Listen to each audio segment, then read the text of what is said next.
परमेश्वर पिता का धन्यवाद करते हैं, उसके नाम की महिमा और स्तुति करते हैं, क्योंकि वह हमारा प्रभु परमेश्वर और स्वामी है और हमारे जीवन का आधार है, हमारे प्राणों का लंगर, हमारी आशा और शरण स्थान है। और हे पिता, हम तुझे पुकारते हैं कि तू हमारी सहायता कर। हम धन्यवाद देते हैं पिछले समय में जबकि प्रभु यीशु मसीह ने जो मरने के बाद इस संसार में वह आया और मर भी गया, उसने अपने प्राण का बलिदान किया। जब वह आया इस जगत में, उसके आने के पहले उसने अपने दूत को भेजा और पापों की क्षमा के लिए मन फिराव के 32वें का प्रचार करा। पापों की क्षमा के लिए मन फिराव के 32वें का प्रचार करवाया यूहन्ना के द्वारा, और इस बात की उसने पुष्टि भी की अपने वचन में।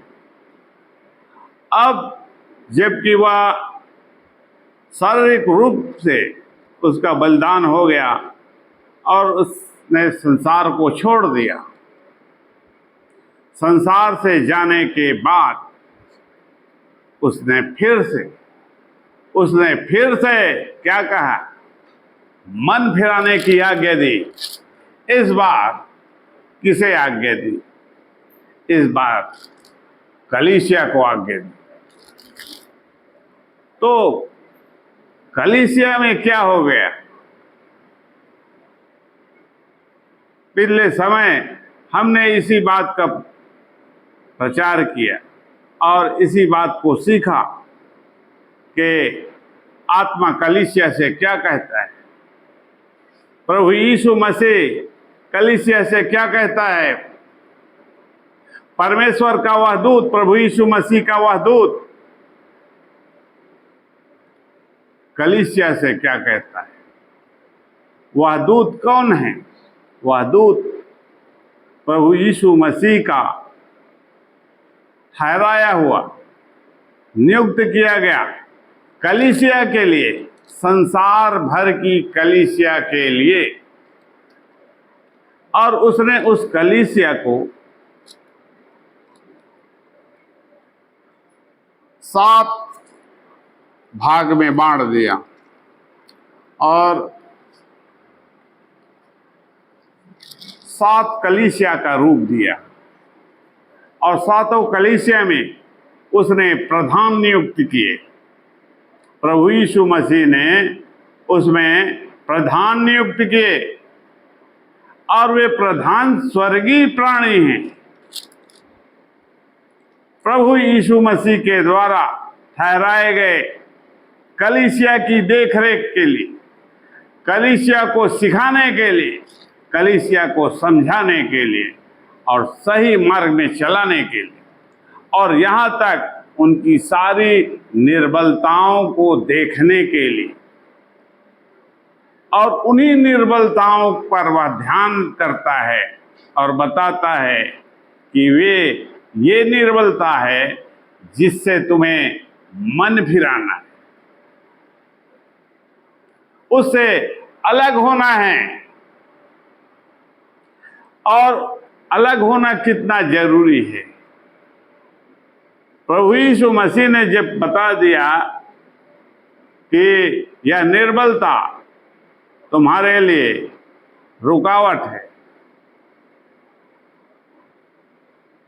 वह एक व्यक्ति से बात नहीं करता है,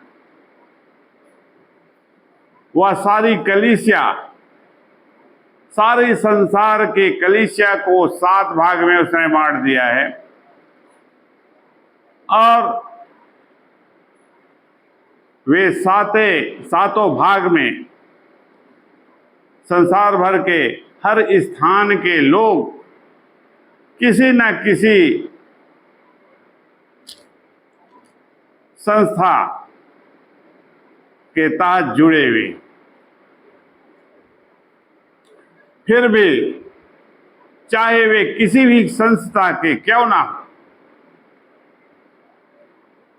उनमें निर्बलता है, उनमें दोष है और उस दोष को दूर करना जरूरी है। उस दोष को दूर करना जरूरी है। जैसे सारे संसार में लोग क्या सोचते हैं, जो परमेश्वर की संतान है, जो उसकी प्रजा है, कि हमने उद्धार पा लिया है। वे यह सोचते हैं कि हमने उद्धार पा लिया, हमारा छुटकारा हो गया, क्योंकि हमने प्रभु यीशु मसीह को माना है और पापों की क्षमा को भी प्राप्त किया है ऐसा, और बपतिस्मा भी ले लिया है। लेकिन प्रभु यीशु मसीह देखता है कि कलीसिया में क्या गड़बड़ी है, मेरे लोगों में क्या गड़बड़ी है, और गड़बड़ी जो उनमें होता है, इसका संबंध मनुष्य के मन से है। मनुष्य का वह मन कितना खतरनाक है, जो इस संसार में मनुष्य को जीने नहीं देती। वह एक ऐसा शत्रु है जिससे छुटकारा पाना मनुष्य के लिए बहुत कठिन है, और इसलिए प्रभु यीशु मसीह ने बहुत बड़ी कीमत चुकाई। और जब कीमत उसने चुकाया है, तो क्योंकि वह जीवित है और उसने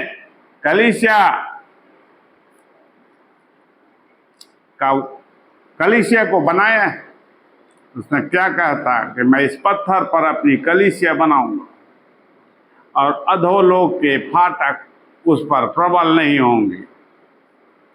तो जब उसने कलीसिया बना दी, तो वह यहां से चल दिया है, तो क्या उसके लोग स्वतंत्र हो गए? क्या वे अपनी मनमानी करेंगे? नहीं।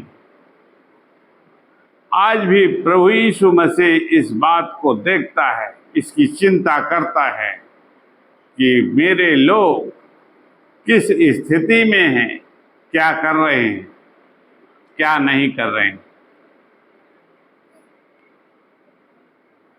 और जब उसने कहा कि अधोलोक के फाटक उस पर प्रबल नहीं होंगे, प्रभु यीशु मसीह ने यदि कलीसिया को छोड़ दिया, तो क्या अधोलोक प्रबल नहीं होगा?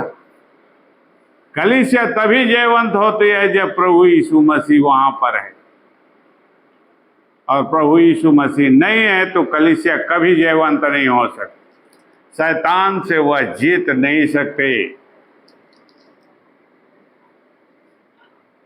तो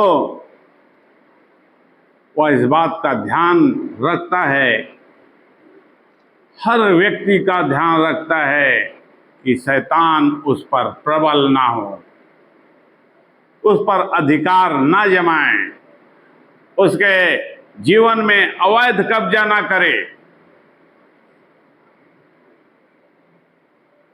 और इसीलिए वह आज भी एक व्यक्ति की चिंता करता है, वह उसे देखता है और संभालता है और बढ़ाता है और गिरने पर उठाकर खड़ा भी करता है।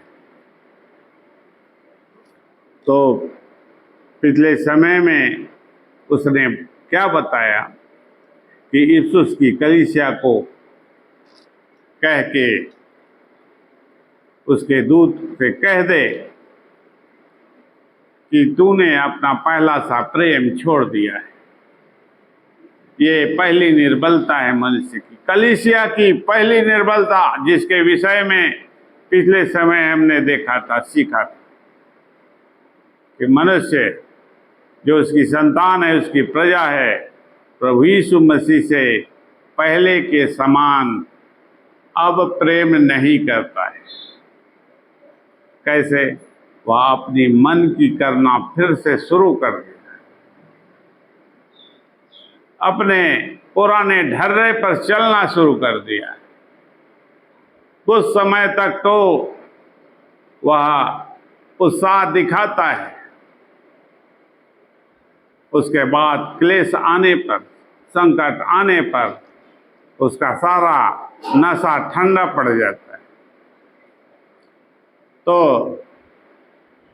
वह प्रेम जो परमेश्वर के प्रति होना चाहिए, और पिछले समय हमने यह देखा कि परमेश्वर का प्रेम क्या है, एक मनुष्य के लिए वह कैसे प्रेम करे परमेश्वर से। तो यीशु मसीह ने बताया था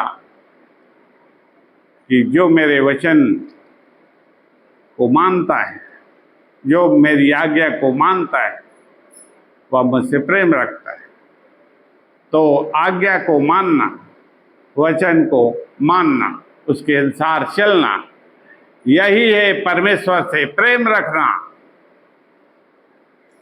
अब वह दूसरी बात कहता है, प्रकाशित वाक्य 2 अध्याय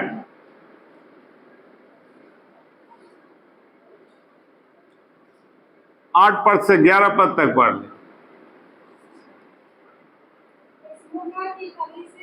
इस स्मुरना की कलीसिया के दूत को यह लिख, जो प्रथम और अंतिम है, जो मर गया था और अब जीवित हो गया है, वह यह कहता है, मैं तेरे क्लेश और दरिद्रता को जानता हूँ। मैं तेरे क्लेश और दरिद्रता को जानता हूँ।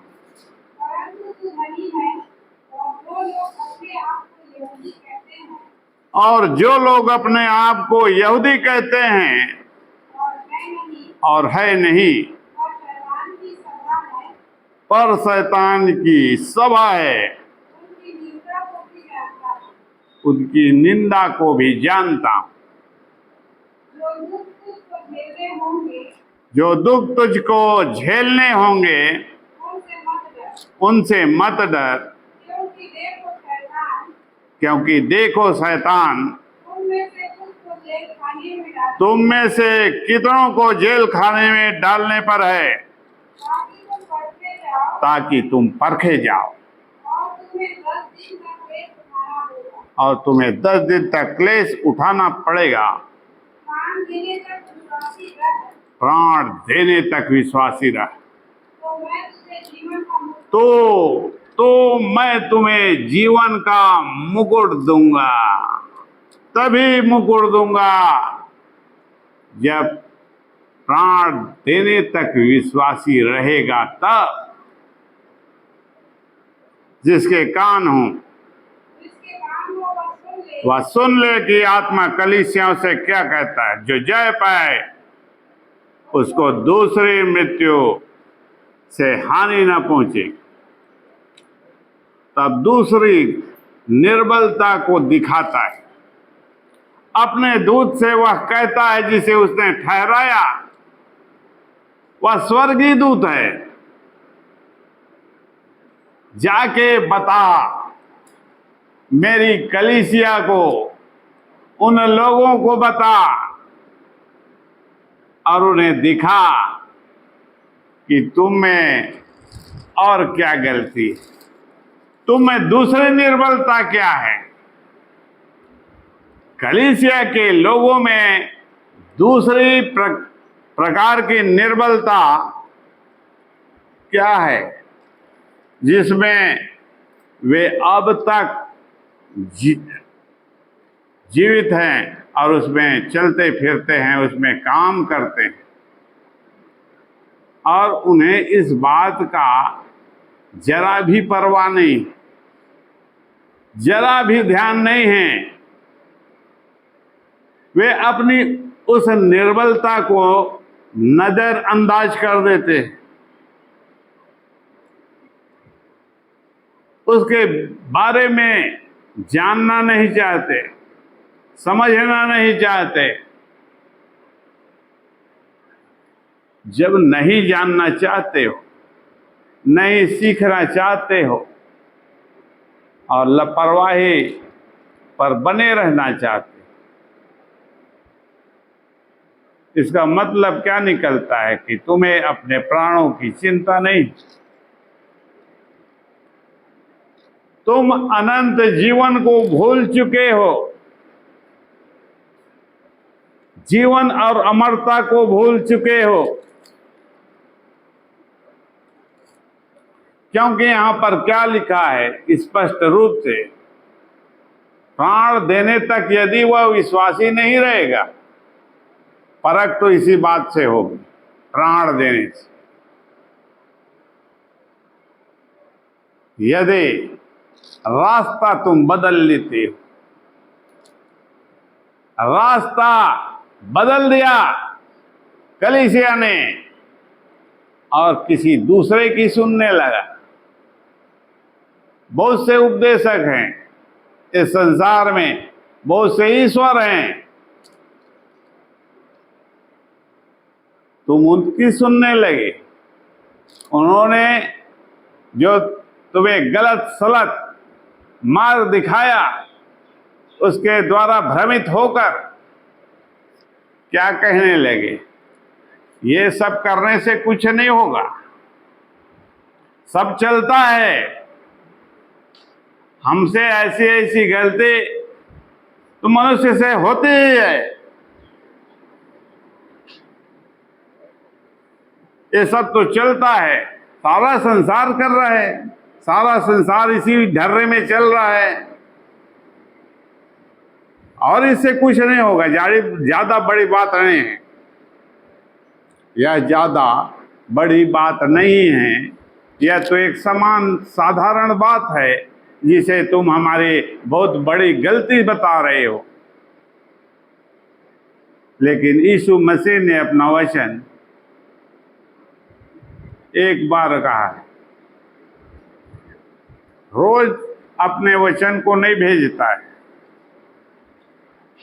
जो वचन उसने लिख दिया, जो वचन उसने बता दिया, उसी वचन को उसके लोग, उसके दूत प्रचार करते हैं, चाहे 1000 बार प्रचार करें। जगत के अंत तक उन्हें प्रचार करने का अधिकार और उसके द्वारा सिखाने का। लेकिन प्रचारक बदलते हैं, पास्टर बदलते हैं, लोग बदलते हैं, वचन नहीं बदलता, परमेश्वर का वचन नहीं बदलता। जो जैसा उस रूप में कहा गया वैसा उसी रूप में आज भी, उसका अर्थ आज भी वही है, उसका आशय आज भी वही है कि यदि तुम प्राण देने से पीछे हटते हो और लापरवाही करके इस प्रकार की गलती से अपने आप को अलग नहीं करते हो, तो निश्चित रूप से जीवन के मुकुट से वंचित हो जाओ। तो इनकी गलती किस प्रकार की? पहले वह कहता है कि तेरे क्लेश और दरिद्रता को जानता हूं।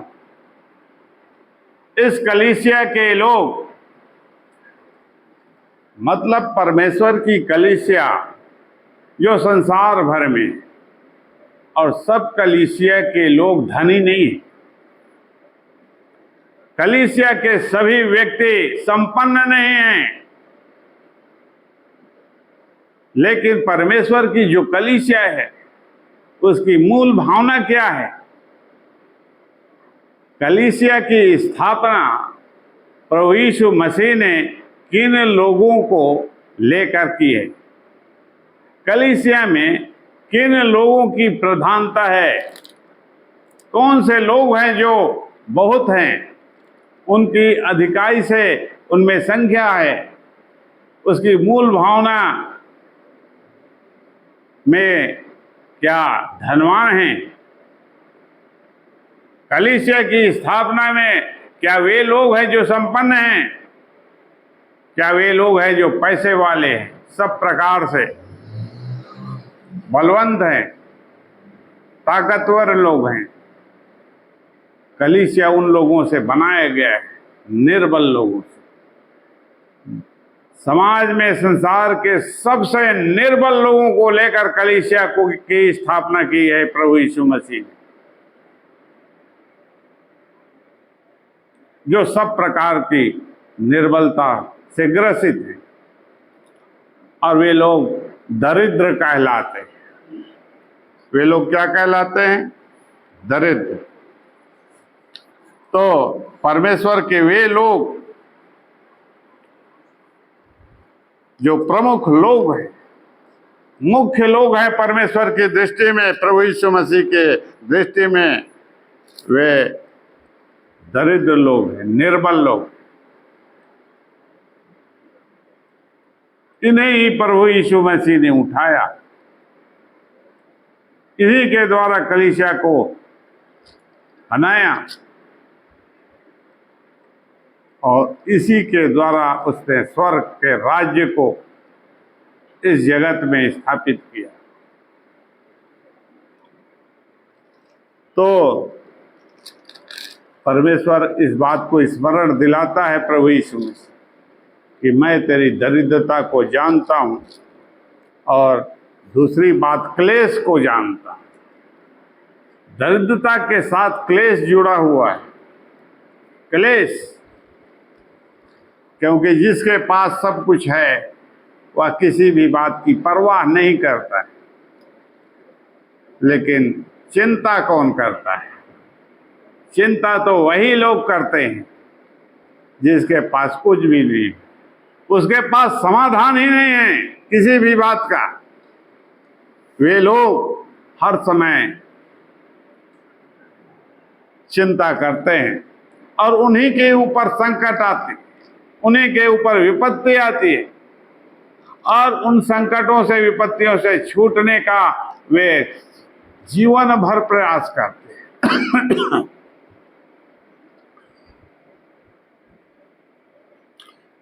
और प्रभु यीशु मसीह मनुष्य की इस निर्बलता को जानता है, और इस निर्बलता में पड़कर मनुष्य गलती करता है। इसी निर्बलता में पड़कर, क्लेश में, दरिद्रता में पड़कर वह गलती करता है। और स्मुरना की कलीसिया में ऐसे लोगों की भरमार है, क्योंकि वहां के कलीसिया में दरिद्र लोग बहुत, यानी इस संसार में ऐसे लोग, दरिद्रों की संख्या बहुत है, और वे ही लोग हैं, उनके जीवन में प्रतिदिन संकट है, और वे ही लोग हैं जिन्हें प्रभु यीशु मसीह जानता है, वह उन्हें देखता है। और वे ही लोग हैं क्या करते हैं? वे ही लोग हैं जो क्या करते हैं?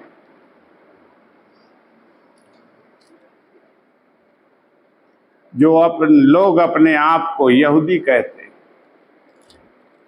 जो लोग अपने आप को यहूदी कहते हैं, पर परमेश्वर के दृष्टि में वे यहूदी नहीं हैं, तो वो परमेश्वर की दृष्टि में कौन है? परमेश्वर की दृष्टि में वे लोग कौन हैं? वे तो कलीसिया के लोग हैं।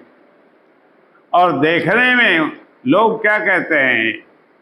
ये फलाना व्यक्ति, इसका नाम क्या है? ये पीटर है,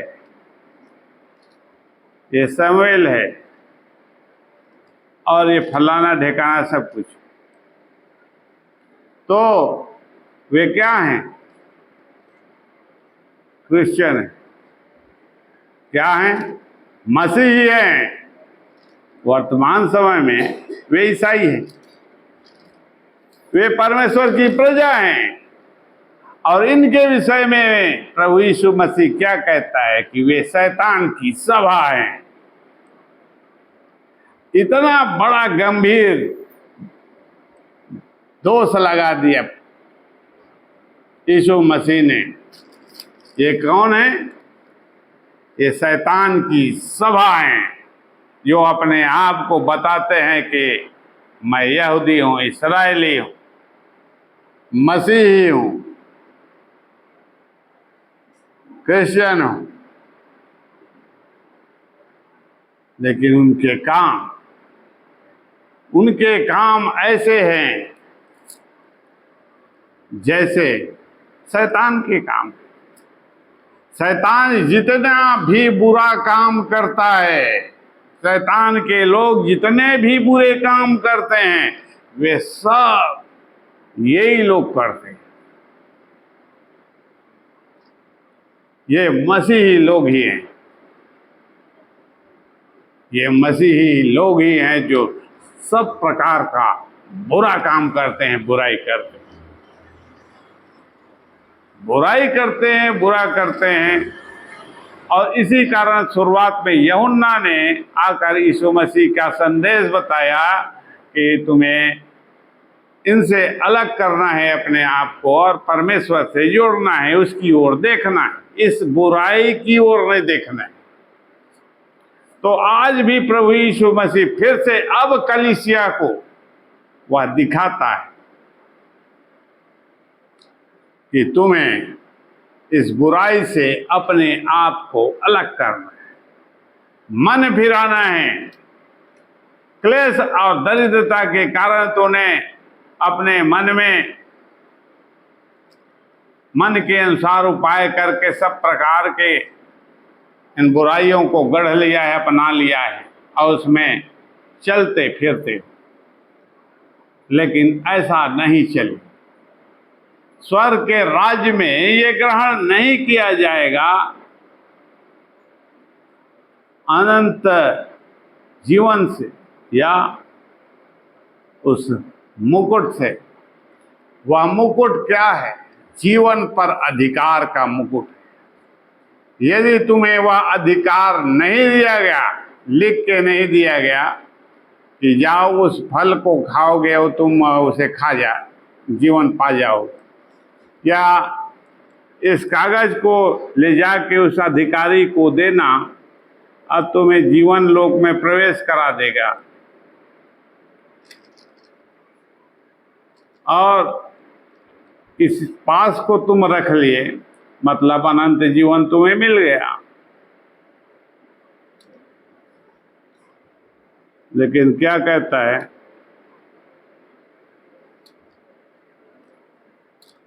शर्त को पूरा यदि तुम नहीं करते, मेरे कहे अनुसार नहीं करते हो, तो जीवन से वंचित हो जाओगे।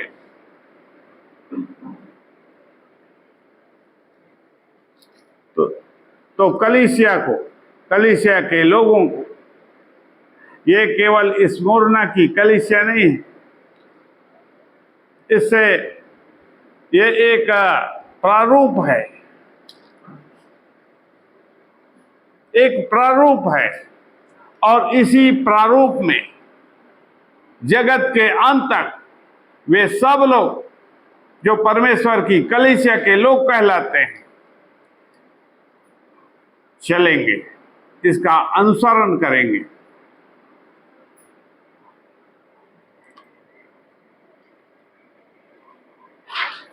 दूसरा कुरिन्थियों 6:10 दूसरा कुरिन्थियों की पत्र 6:10 शोक करने वालों के समान परंतु सर्वदा आनंद करते हैं, कंगालों के समान हैं परंतु बहुतों को धनी बना देते हैं। ये प्रभु यीशु मसीह के कलीसिया के वास्तविक लोग हैं, जिन्होंने अपने जीवन को इस रूप में ढाल लिया है। और परमेश्वर चाहता है कि उसकी संतान जो उसके कहलाते हैं इसी रूप में अपने आप को ढालें। शोक करने वालों के समान हैं। शोक करने वाले, शोक कैसे करते हैं लोग? वे इस प्रकार से शोक करते हैं जैसे मानो पहाड़ उन पर टूट पड़ा। पहाड़ टूट पड़ा। वे अपने दुख को इतना बताते हैं, अपने दुख को इतना व्यक्त करते हैं। क्या तुम्हीं पर भी वह दुख पड़ा है? क्या तुम केवल एक ऐसे मनुष्य हो कि केवल तुम्हीं पर वह संकट की घड़ी आई? लेकिन सारा संसार तो इसी प्रकार से उस दुख का सामना करता है, उसी विपत्ति का सामना उसे करना पड़ता है। लेकिन कलीसिया के जो लोग हैं, परमेश्वर की जो संतान है, उस शोक को अपनी आत्मा में नहीं लेते। उस शोक को, उस शारीरिक शोक को, ये शारीरिक शोक है, यह शोक शरीर तक सीमित, जब उसके मन तक सीमित है, मन तक सीमित है। शोक मन तक सीमित, मन डेड, ब्रेन डेड, शोक डेड। शोक चला गया। यदि मन ही काम नहीं कर रहा है, ब्रेन ही काम नहीं कर रहा है, तो उसको दुख की अनुभूति नहीं होगी, शोक की अनुभूति नहीं होगी, और उसी प्रकार से आनंद की भी अनुभूति नहीं होगी, क्योंकि यह शारीरिक है। शरीर ही से पहचानता है, शोक को पहचानता है और आनंद को भी पहचानता है। लेकिन आत्मा इसे नहीं पहचानती। आत्मा का इससे कोई लेना देना नहीं। क्यों लेना देना नहीं है? प्रभु यीशु मसीह बताता है कि अपने लोगों को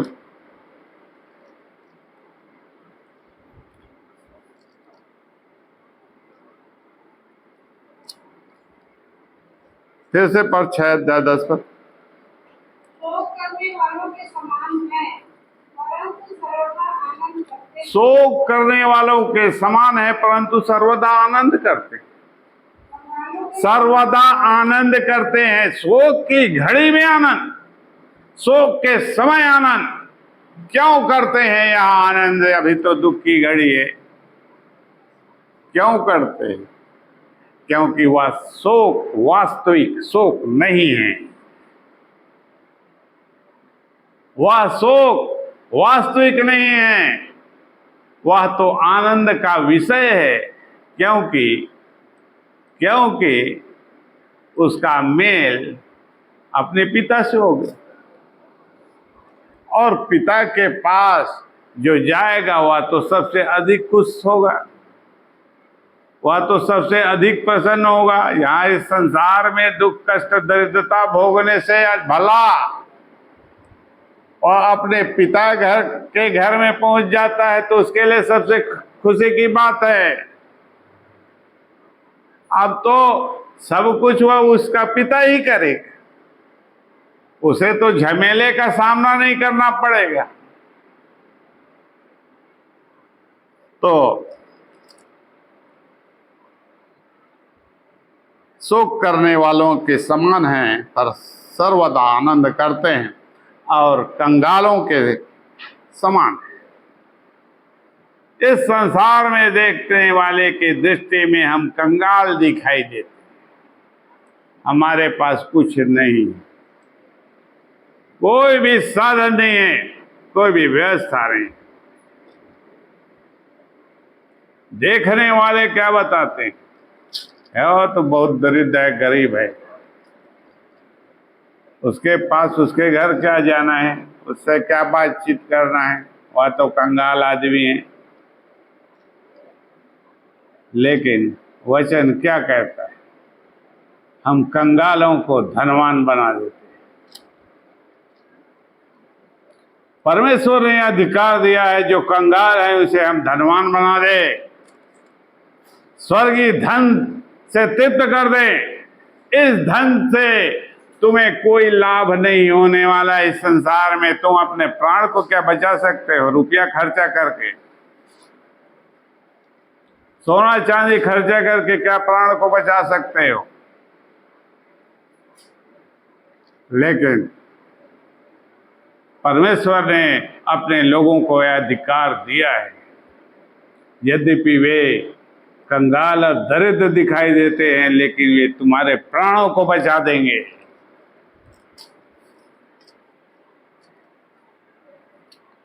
इतना अधिकार परमेश्वर ने अपनी संतानों को दिया है, अपने अभिषिक्त को दिया है, अपने लोगों को दिया है कि वे बहुतों को धनवान बना देते। कुरिन्थियों की पत्र 2 कुरिन्थी 8:9, 2 कुरिन्थी 8:9 पद।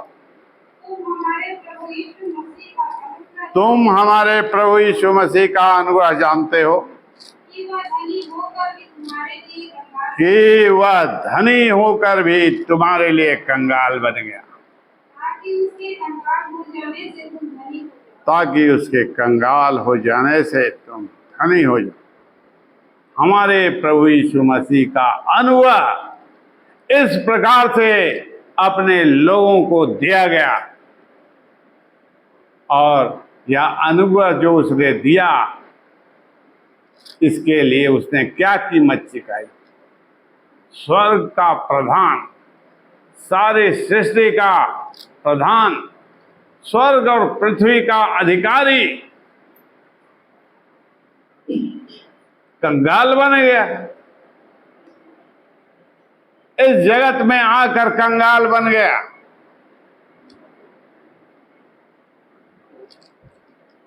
और अंतिम समय में इतना उसे कंगाल के रूप में दर्शाया गया है कि उसके रोटी कपड़े सब कुछ छीन लिए, पानी तक उसे पीने को नहीं मिला, इतना कंगाल।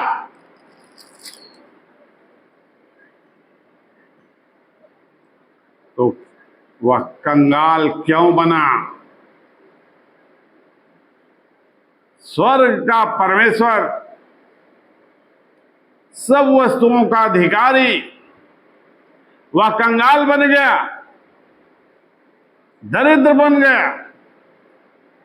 और जब वो दरिद्र बन गया तो दरिद्रतों की सुध ही क्यों नहीं लेगा?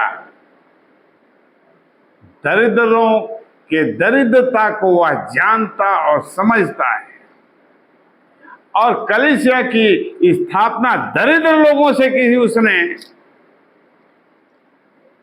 अपना सब कुछ त्याग दिया, सब कुछ छोड़ दिया। जो सब कुछ छोड़ देता है और उसके पास कुछ नहीं होता, लोग उसे क्या कहते हैं? दरिद्र।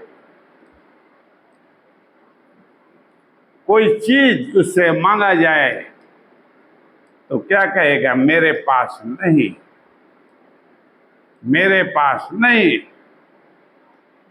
तो यीशु मसीह दरिद्र बन गया, कंगाल बन गया। क्यों? क्योंकि जो कंगाल हैं, इस संसार में कंगाल बन गए हैं। सब कुछ होते हुए भी कुछ नहीं पा सकते। इस संसार में सब कुछ है उनके पास, फिर भी जीवन उनके पास नहीं है। स्वर्ग का अधिकार उसके पास नहीं है, जीवन का अधिकार उसके पास नहीं है, स्वर्ग की सामर्थ उसके पास नहीं। स्वर्ग की वह सामर्थ क्या तुम्हारे पास है? इस पर तो परमेश्वर का अधिकार है। क्या तुम उस सामर्थ का उपयोग कर सकते हो? ये तो सामर्थ का असीम धन है, क्या तुम उसका उपयोग कर सकते हो? तो मनुष्य ऐसा नहीं कर सकता। मनुष्य ऐसा नहीं कर सकता कि परमेश्वर की सामर्थ को वह उपयोग कर सके। परमेश्वर जब उसे वरदान देता है या अधिकार देता है तभी वह करता है। तो उसने क्या किया वरदान देकर? उसके पास कुछ नहीं है, उसे इतना धनी कर दिया कि वह कुछ भी कर सकता है, कोई भी वस्तु उसके लिए अनहोनी नहीं है। तो इस प्रकार से वह धनी बना देता है किसी भी व्यक्ति को कहीं पर भी। याकूब 2:5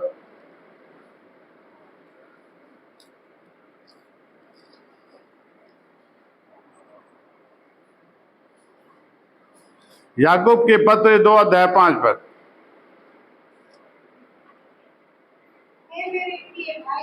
हे मेरे प्रिय भाइयों, सुनो, क्या परमेश्वर ने इस जगत के कंगालों को नहीं चुन लिया? क्या परमेश्वर ने इस जगत के कंगालों को नहीं चुन लिया? क्या टाटा अंबानी को चुना है उसने? क्या धनवानों को चुना? क्या पैसे वालों को चुना? जीवन देने के लिए उसने सेलेक्ट किसे किया? जगत के कंगालों को चुन लिया कि वह उसे जीवन दे। उसने धनवानों की चिंता नहीं की, क्योंकि धनवान उसकी परवाह नहीं करते। जीवन और मृत्यु से उन्हें कोई लेना देना नहीं है, वे इस बात पर ध्यान ही नहीं करते। क्यों? क्योंकि हमारे पास पैसा है, जब समय आएगा तो सब उपाय हम पैसे के द्वारा कर लेंगे। तो मैं धनी और उस राज्य के अधिकारी को जिसकी प्रतिज्ञा उसने उनसे की है, जो उससे प्रेम रखते। इस जगत के कंगालों को उसने चुन लिया। क्यों चुन लिया? कि वे विश्वास में धनी किए जाए, विश्वास में धनी किए जाए। अब ये विश्वास आ गया। लोग विश्वास क्यों नहीं करते? विश्वास का धन उनके पास नहीं है, इसलिए विश्वास नहीं करते। विश्वास रूपी धन उसके पास नहीं है, इसलिए परमेश्वर के वचन को नहीं मानते, परमेश्वर की प्रतिज्ञा को नहीं मानते, परमेश्वर की सामर्थ को नहीं मानते, परमेश्वर के जीवन को नहीं मानते, परमेश्वर को नहीं मानते, परमेश्वर के रास्ते को नहीं मानते, उपाय को नहीं मानते। मानता कौन है? कंगाल। क्यों मानता है? क्योंकि वह विश्वास में धनी कर दिया। परमेश्वर ने उसे विश्वास के वरदान को दिया और विश्वास में धनी हुआ, और स्वर्गीय सामर्थ का वह भागीदार बन गया है। वह ऐसा भागीदार परमेश्वर का हो गया है जो दूसरों को धनवान बना देता है, दूसरों को जीवन दे देता है, दूसरों को उठाकर खड़ा कर देता है, दूसरों की समस्या का हल निकाल देता है। तो इसकी प्रतिज्ञा परमेश्वर ने की। इस प्रकार से वे कंगाल लोग धनी किए जाएं। इस प्रकार से कंगाल लोग, इस जगत के कंगाल लोग परमेश्वर के द्वारा धनी किए जाते हैं। और इसलिए प्रभु यीशु मसीह क्या हुआ? अपने आप को कंगाल बना दिया।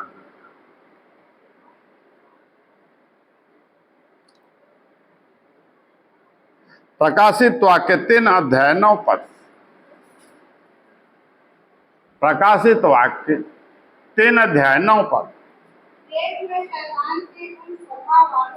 देख मैं शैतान के उन सभा वालों को तेरे वश में कर दूंगा जो यहूदी बन बैठे हैं, पर है नहीं, पर झूठ बोलते हैं। देख मैं ऐसा करूंगा कि वे आकर तेरे पैरों पर गिरेंगे और यह जान लेंगे कि मैंने तुझसे प्रेम रखा है। वे जान लेंगे। शैतान के सभा वाले वे लोग जो परमेश्वर की कलीसिया के लोग हैं, लेकिन परमेश्वर को नहीं मानते, परमेश्वर के वचन पर नहीं चलते, और उनमें कई प्रकार का ऐब आ गया है, बुराई आ गई। वे परमेश्वर के सामने वे मसीही तो हैं, यहूदी तो हैं, ईसाई तो हैं, लेकिन परमेश्वर के सामने नहीं झुकते, परमेश्वर का आदर मान नहीं करते। तो परमेश्वर क्या कहता है? मैं ऐसा कर दूंगा कि वे आकर परमेश्वर को दंडवत करेंगे, परमेश्वर को दंडवत करेंगे।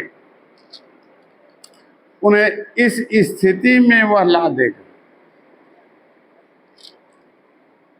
और इसके लिए वह क्या कहता है?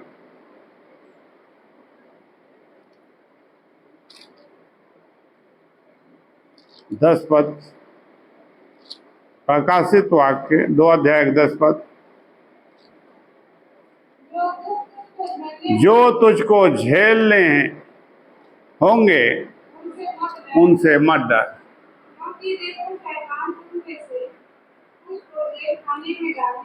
शैतान तुमको में से कुछ लोगों को जेल खाने में डालने वाला है, कैद करने वाला है, और तुम्हारे ऊपर दुख विपत्ति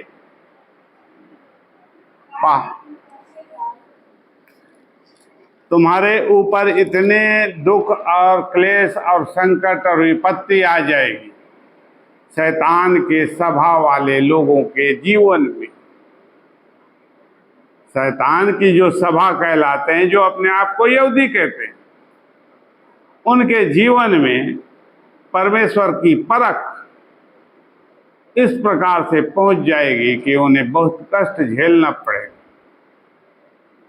उन्हें इस प्रकार का कष्ट का सामना करना पड़ेगा, और अपने आप को सिद्ध करने के लिए कि मैं मसीही हूं, मैं परमेश्वर का पुत्र हूं, मैं परमेश्वर की संतान हूं, इस बात को सिद्ध करने के लिए उसे अपना प्राण देना पड़ सकता है, अपना प्राण देना पड़ सकता है।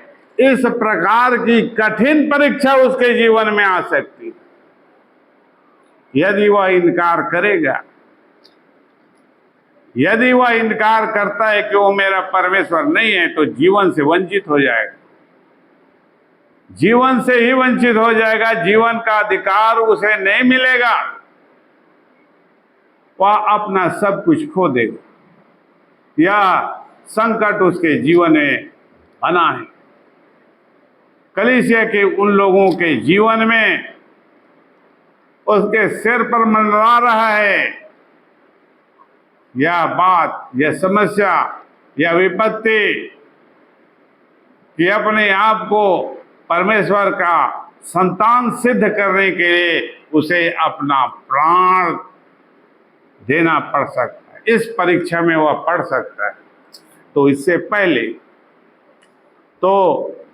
पहले कि शैतान तुम्हें इस प्रकार से परखे, शैतान इस प्रकार से यदि परखे उससे पहले मन फिरा,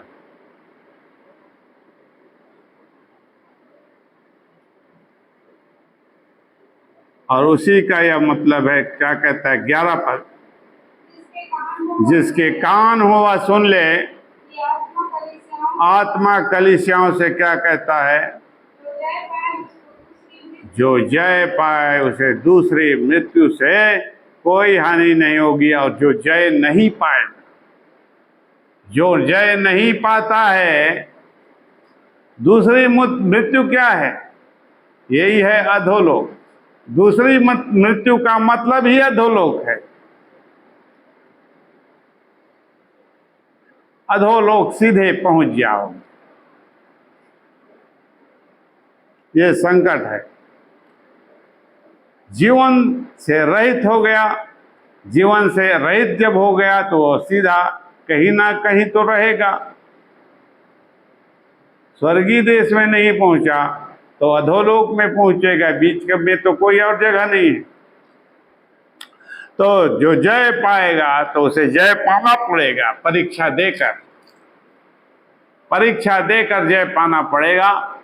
इसलिए शैतान की उस सारी बुराई से